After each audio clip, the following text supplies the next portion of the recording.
My daughter was 7 years old. She was wearing a gold dress she had picked out herself. She walked to the head of the table. She set a small blue box in front of her grandmother. Then she said 5 words in a voice that did not shake at all. "Dad told me to give you this." The room went completely still. Forks stayed in the air. Nobody moved. Gloria looked at the box. Then she looked at Lily. Then she smiled like it was a joke. It was not a joke. And in about 30 seconds, she would know that. A little girl sat at a holiday table for years. She watched every other child get called up by name. She watched them get gifts with ribbons and envelopes full of cash. She got a candle, a plain white jar, a card that did not even use her name. If you have ever watched someone you love be treated like a guest in a room they belonged in, you already know how this feels. Subscribe. This story has one of the most satisfying endings I have told. I do not want you to miss a single second of it. My name is Renata. I own a small greenhouse on the east side of Chattanooga, Tennessee. I grow perennials mostly, some herbs. I built it up from one rented plot and a second-hand heat lamp. I tell you that because it matters. I am someone who builds things slowly and takes care of them. I married Marco 6 years ago. He does tile and flooring restoration. He is the kind of man who shows up early and stays until the job is done right. When I met his family, I thought I had found something I never had growing up. They were loud, they were always together. Sunday dinners, birthday parties, cookouts that went until 10 at night. His mother, Gloria, was the center of all of it. She did not need to raise her voice to run a room. She just moved, and everyone adjusted around her. I respected her. I genuinely tried to earn her approval. There is a dried rose tucked inside my truck's sun visor. It has been there for years. It is from my first wedding bouquet. I have never been able to throw it away. I think about that rose sometimes, how you hold on to things, even when you are not sure why anymore. What nobody knew going into that December brunch was that Marco had been quietly preparing for months. He had not told me. He had told Lily. Back in the summer at Dominic's birthday party, Gloria called the kids in for cake. Cora got a decorated slice with extra frosting. Dominic got the same. Lily got the end piece. No frosting, no candle, no decoration at all. Lily was 6 years old. She walked up to Marco afterward and asked him one question. "Am I a real cousin?" That night, Marco sat at our kitchen table until midnight. He wrote a letter. He printed a copy of Lily's adoption papers. He put everything into a small blue box wrapped in brown paper.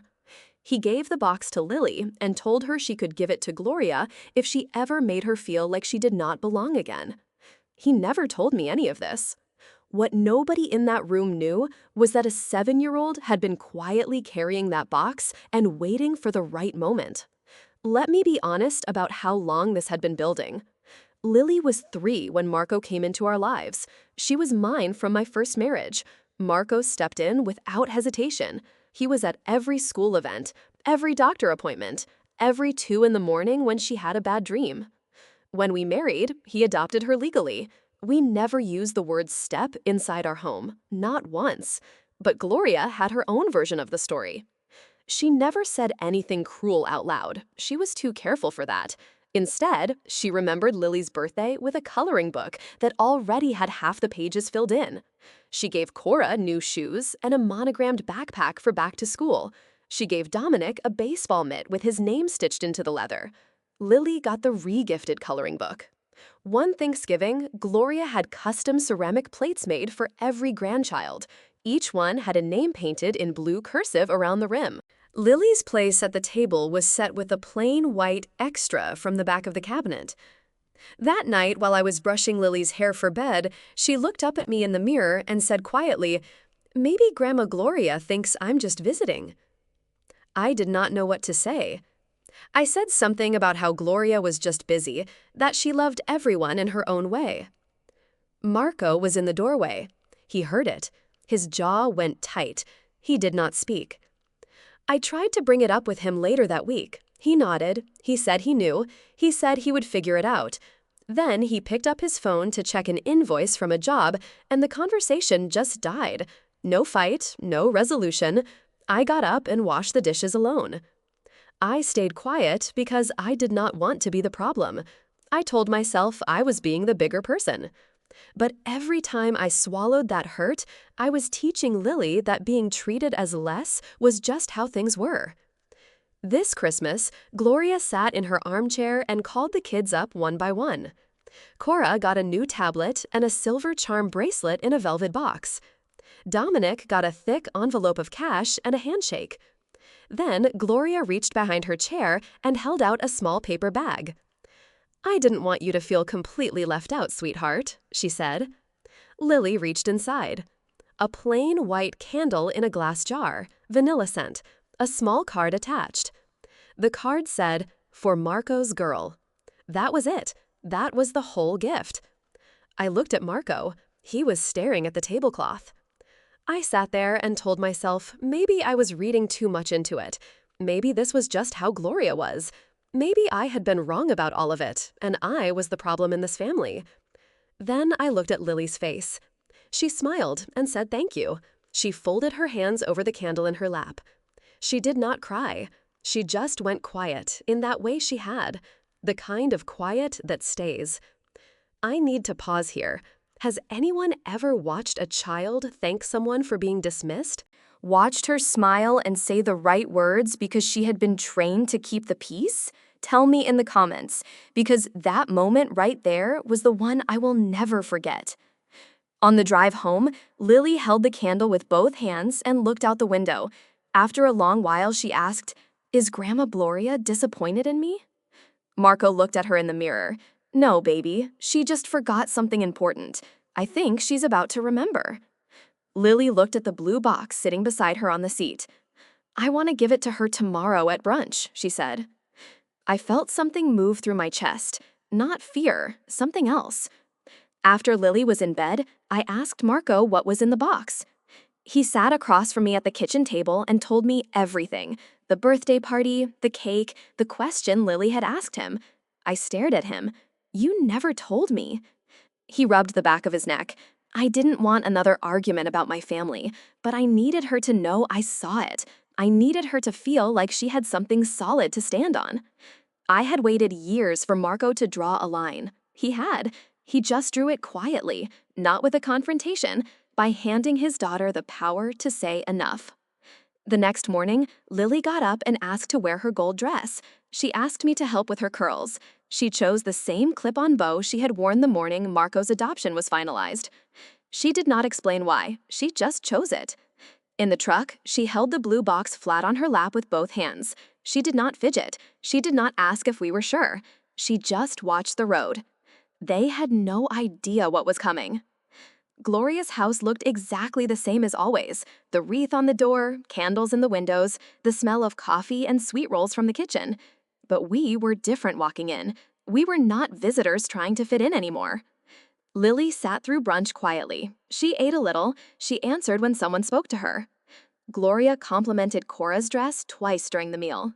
She said nothing about Lily's. I noticed. I did not say anything. I just watched. When the plates were cleared and the coffee was poured, Lily stood up. Nobody noticed at first. She was small and the room was loud. She walked to the head of the table. She set the blue box in front of Gloria. "Grandma," she said, "Dad told me to give you this if you ever ignored me again." The room stopped. Gloria gave a small, confused laugh. "What's all this, sweetheart?" Lily stepped back and sat down. She did not answer. Gloria unwrapped the box like it might be a joke. Her smile held until she opened the lid. On top was a framed photograph. Marco holding Lily on her second birthday, cake all over her face, her arms tight around his neck, a caption along the bottom in gold letters. It said, "Day 1 Dad." Below the photo was a sealed envelope. Gloria's hands were not steady as she opened it. Inside was a copy of the adoption certificate, signed by a judge. Marco's name printed clearly under the word father, the court seal pressed into the paper. Beneath that was a folded letter in Marco's handwriting. He did not look away as she read it. The letter said that if she was holding it, she had hurt his daughter again. Not just his by love, but his by law, and by promise, and by every choice he had made since the day he met her. He had watched for years as she treated Lily like a visitor. He was done watching. Lily was her granddaughter, fully, completely. If Gloria could not love her the same as the others, she did not truly love Marco either. Lily would not spend her childhood earning a place she already owned. And if Gloria could not accept that, she would no longer be welcome in their home or in their lives. Gloria set the letter down. Then she made a sound that cut through every conversation in the room. Not a sob, a scream, raw and sharp, like something that had been held down for years finally broke the surface. She pushed back from the table so hard her chair scraped the tile. She pointed straight at me. This is her. She put him up to this. She's been turning him against his own mother for years. I stood up. I did not raise my voice. Lily gave you a gift today, I said. She gave you the chance to actually see her. You had years to take it. Marco stood beside me. We didn't embarrass you, Mom. You did that yourself. The room was quiet. The only sound was the coffee maker finishing its cycle in the kitchen. Marco held his hand out to Lily. You ready? She nodded and took it. I got our coats. We walked out together. Nobody stopped us. Nobody said goodbye. In the truck, Lily buckled her seatbelt and looked straight ahead. Then she turned toward the front. Do you think she read the whole letter? Marco met her eyes in the mirror. Every single word. Lily turned back to the window. She smiled. Small, quiet. Not because Gloria had changed, because she no longer needed her to. We never went back. No calls came, no texts, just silence. And for the first time in years, the holidays felt like ours. About 10 days after Christmas, a small padded envelope arrived addressed to Lily in a child's handwriting. Inside was a silver bracelet with a tiny star charm. A note from Cora. It said, Grandma was really mean to you, and I'm sorry. You're my real cousin and you always will be. I saved up for this. Lily read it twice. She put the bracelet on right there at the kitchen table. She wore it every day after that. One night, I walked past Lily's room and found Marco sitting on the edge of her bed in the dark. He looked up at me. I should have done it a long time ago, he said. You did it when she needed it most, I told him. We started building new traditions. We decorated the greenhouse one Saturday with string lights and let Lily pick the music. We started a cookie swap with families from her school. We did not try to replace what was lost. We just focused on what was real. I kept the box. It sits in my bedroom dresser next to Lily's first pair of shoes and the hospital band from the night she was born. Not to remember the pain, to remember what it took to face it. She is 7 years old, and she walked into that room and told the truth without saying a single extra word. Here is the one thing I want you to take with you. The people who make you feel like you have to earn your place were never the ones keeping score that mattered. Tell me something. If this had been you, would you have done the same thing? Or would you have given her one more chance? Drop it in the comments. And if you know someone who needs to hear this story right now, send it to them. They will know why. If this story gave you that feeling, that specific satisfaction of watching the truth finally land, subscribe. Because I have more. Stories about people who were written off and counted out, who then made sure that was the last mistake anyone made. See you in the next one.